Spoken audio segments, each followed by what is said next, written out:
Bonjour, ici France Baudouin. Bienvenue à la Semaine verte. Du poulet américain qui entrerait frauduleusement au pays priverait les éleveurs canadiens et l'industrie de revenus de plusieurs millions de dollars. En principe, avec le système canadien de gestion de l'offre, le poulet à griller qui arrive au Canada est soumis à des contrôles d'importation et à des tarifs douaniers, mais pas les poules de réforme, ce qui permettrait à des importateurs de contourner les règles.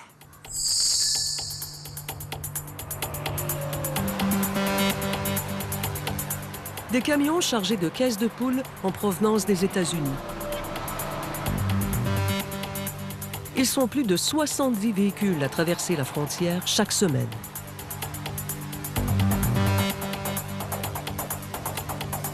Plusieurs d'entre eux sont soupçonnés de transporter de la marchandise qui ne respecterait pas les ententes commerciales entre les deux pays. Pour les producteurs du Québec, ils disent qu'il y a quelque chose qui ne marche pas. Évidemment, on parle d'importation frauduleuse, de fausses déclarations avec les services frontaliers.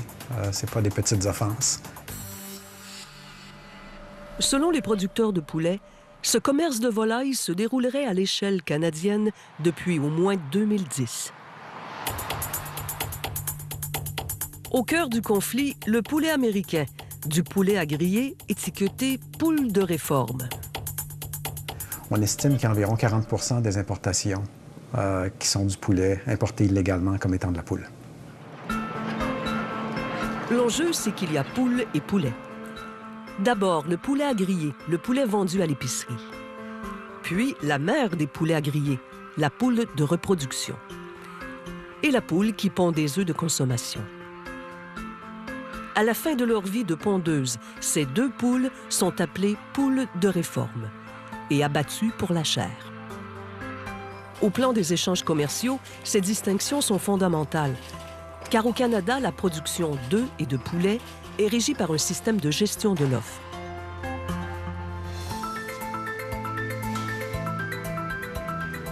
Ainsi, le Canada contrôle ses importations de poulet. En vertu de l'accord de libre-échange nord-américain, l'ALENA, et de l'Organisation mondiale du commerce, l'OMC, seulement l'équivalent de 7,5 de la production canadienne de poulet peut entrer au pays. Au-delà, un tarif dissuasif de 249 s'applique. Mais l'importation des poules de réforme américaines, elle, est sans limite. Les filous y auraient donc flairé la faille à exploiter. Ça devient intéressant pour certaines entreprises d'acheter du poulet américain, de le faire déguiser en poule avant de traverser les frontières pour éviter tout le système tarifaire, puis par la suite, rendu au Canada, de ne le faire réapparaître en poulet. Voilà donc le stratagème qui se jouerait à la frontière. Faire passer du poulet à griller pour de la poule de réforme et ainsi accéder au marché canadien. En vertu des accords signés, c'est une pratique déloyale. En 2015, 103 millions de kilos de chair de poule de réforme ont ainsi été importés, en grande partie frauduleusement. En Montérégie, dans cette ferme de la Présentation, Guillaume Côté élève des poulets. Les 15 000 poulets ici ont 31 jours. Ils partent demain pour l'abattoir. Le poulet de chair, en fait, c'est destiné vraiment pour le détail. Ça peut être pour la transformation. Comme pour ici, par contre, c'est une catégorie plus légère. Il est destiné à faire de la transformation pour les PFK ou les comptoirs là, de morceaux dans les épiceries. C'est l'importation de ce poulet qui est contrôlée. On a un marché qui est dédié au marché canadien, en fait. Nous, on envoie à notre abattoir. Puis ça peut être Olimel, ça peut être Exceldor, ça peut être un autre abattoir qui, eux, vont le distribuer à l'intérieur du Canada. À Saint-Gervais-de-Bellechasse, Sylvain Lapierre, lui, élève des poules pondeuses. Il n'y a pas de coque ici. Il n'y a pas de coque. Nous, c'est des œufs pour manger, donc on ne met pas de coque avec les poules pour être certain. On ne veut pas, quand on casse notre œuf, retrouver un poussin. Le gagne-pain de Sylvain, c'est la vente des œufs de ses poules. À la fin de leur vie de pondeuse, les poules vendues pour la chair ne rapportent aux producteurs qu'1 cent le kilo.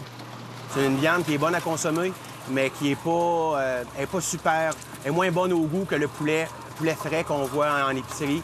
Une viande qui va être vendue peut-être plus pour faire des sous-produits comme de la soupe, des bouillons, des croquettes. C'est une viande qui est moins tendre. Un poulet est fait en 5 semaines, tandis que ça, c'est une poule qui a déjà 72 semaines. La poule qui fait l'objet du subterfuge à la frontière n'est pas la poule d'œuf de consommation. C'est plutôt la poule d'incubation, la mère du poulet à griller, qui élève Pierre-Luc Leblanc à Saint-Hyacinthe. C'est exactement la même poule que les Américains nous envoient, mais en réalité, les Américains ne nous l'envoient pas. Ils utilisent le nom de cette poule-là pour introduire du poulet au Canada, là, sous l'appellation de poule de réforme. Dans le fond, c'est des poules d'incubation. Pour ce type d'élevage, ça prend donc des coqs au service des poules. Un coq a 10 poules qui lui sont fidèles. La poule de reproduction est plus grosse que la poule qui donne les œufs de consommation. À la fin de sa vie de pondeuse, elle est vendue pour la charcuterie de poulet. Et Pierre-Luc reçoit 50 cents le kilo. Comment les producteurs ont-ils découvert cette mascarade à la frontière? C'est que les importateurs ont forcé la note. Ils en achètent plus que ce que les États-Unis en produisent. La poule de réforme peut entrer ici, mais pas à la hauteur de 114 %. S'ils rendent 114 % de poules de réforme ici au Canada, il y a un problème.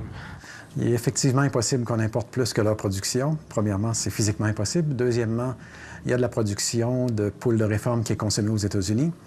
Et les États-Unis en exportent aussi vers d'autres pays, dont le Mexique, qui est un des principaux marchés d'exportation pour la poule de réforme américaine. Selon l'industrie canadienne du poulet, 40 % des importations de poules de réforme américaines sont en réalité du poulet à griller.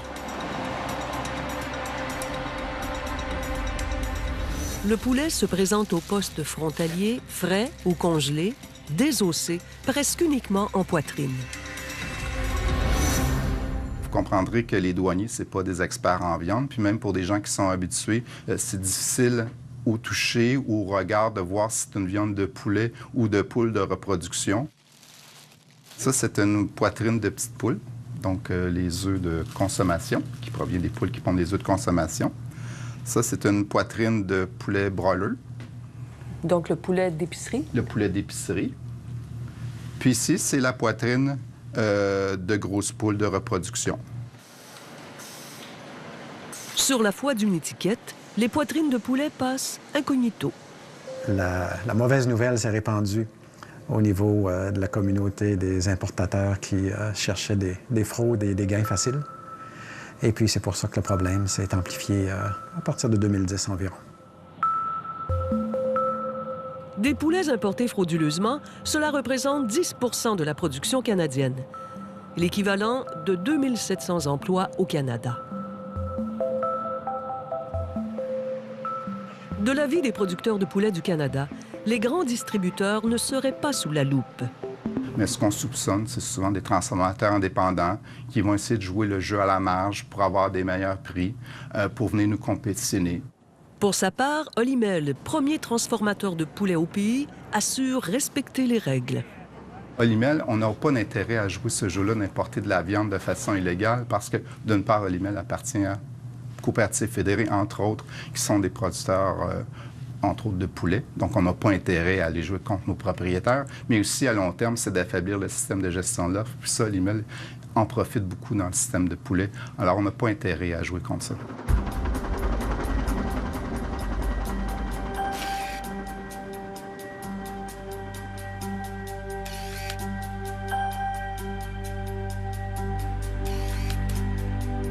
En septembre 2016, cet entrepôt frigorifique de Détroit, Suntemp, s'est vu retirer par l'Agence canadienne d'inspection des aliments sa certification lui permettant d'exporter de la viande au Canada à la suite de la découverte de viande de volaille de provenance inconnue.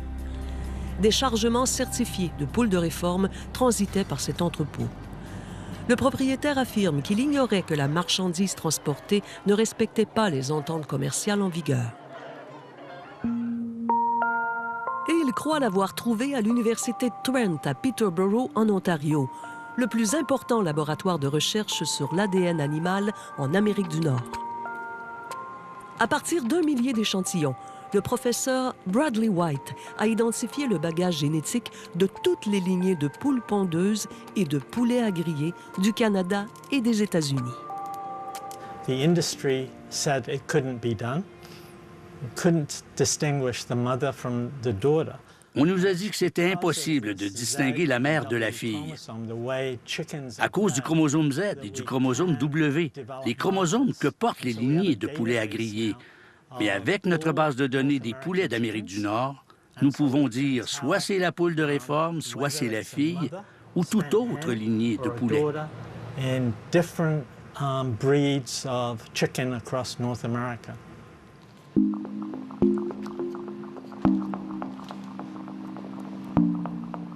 À partir d'un échantillon de chair de volaille, le laboratoire identifie la séquence de l'ADN. Il écarte les mâles, les poules qui donnent des œufs de consommation. Alors il lui reste le poulet à griller et sa mère. Au moment de la reproduction, le père transmet le chromosome Z propre au poulet à griller. Et si le professeur identifie ce Z, il sait que la poule de réforme analysée est en fait un poulet à griller. Vous voyez un grand pic vert. Juste à côté, un pic bleu, plus petit. Ça représente le chromosome Z du poulet à griller. Alors, le poulet à griller est représenté par le pic bleu et sa mère, la poule de réforme, le pic vert.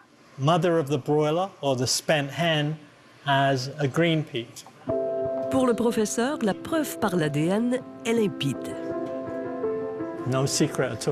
Il n'y a pas de secret. Nous pouvons savoir quand les gens trichent. Et ils trichent souvent. Agriculture et agroalimentaire Canada n'autorisera le test ADN qu'après la validation par l'Agence canadienne d'inspection des aliments et l'accord des services frontaliers. En attendant, le poulet à griller américain, issu de la contrebande, pourrait poser un problème de traçabilité au pays.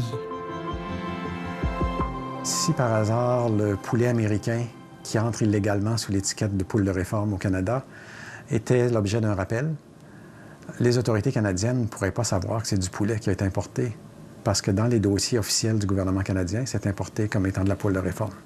Déjà, le Comité permanent du commerce international et un comité sénatorial canadien se sont penchés sur la question.